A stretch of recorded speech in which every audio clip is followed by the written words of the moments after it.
થરાદ ખાતે સાંસદ ગેનીબેન ઠાકોરની સમાજને ટકોર, અંધશ્રદ્ધા, કુરિવાજો અને જૂની પ્રથા બંધ કરવા આહવાન। મહેરબાની કરી કોઈ ભૂવાઓમાં ફસાતા નહીં, ગેનીબેને કહ્યું। ભૂવાઓ વહેમમાં નાખી બરબાદ કરી નાખશે, પોતાના સ્વાર્થ ખાતર અંધશ્રદ્ધા તરફ લઈ જશે।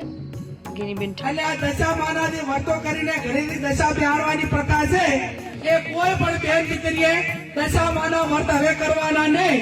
અને જેને દશામાં નડે એ બધા મારે એ મેળતી દો, હું એકલી ગાડી ફેરવું છું, દશામાં મારા ભેગા ગાડી ભરશે અને નડે તો મને નડે, તમને કોણ નડશે નહીં, બરોબર ને?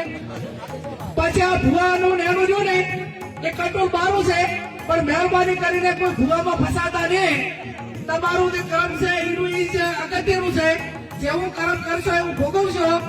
અને એવા તમને ભ્રમમાં ઘાલશે કે તમને આર્થિક બરબાદ કરશે, સામાજિક બરબાદ કરશે, કુટુંબમાં બરબાદી લાવશે અને એવી વેમ ઘાલશે તો આખો પરિવાર વેરવિખેર કરશે।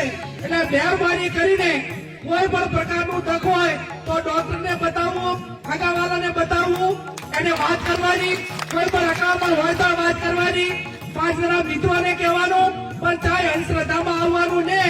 અને ભોપા જો આખા તેનું બધું મટાડી દેતા હોય તો હોન કેશોદી આ સાહેબ બે તમે કોઈ ભોપાની બાધા રાખો અને અમે તમારે અહીંયા કોઈ પણ કામ ના કરો અને ચૂંટણીમાં ફોર્મ ભરા દીધા તો ભોપો હશે।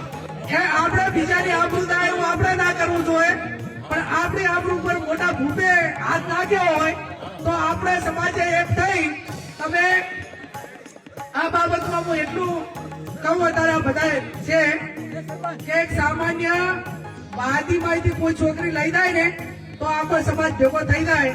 અને તમારા સમાજ અને આપણા સમાજ એટલે આપણા સમાજમાંથી ગમે એટલી દીકરીઓ બીજો સમાજ લઈ જાય ને તો એના માટે સમાજ આક્રમક નથી। અને એટલા માટે ક્યાંક ને ક્યાંક મોટી તકલીફો ઉભી થાય રહી છે। એટલે આપણે કોઈની આબરૂ ઉપર કે કોઈની દીકરી લાવી નહીં અને આપણી દીકરી કોઈ લઈ જાય તો આકાશ પાતાળ કરીને જે કરવું પડે લાયો પાર મેળવો।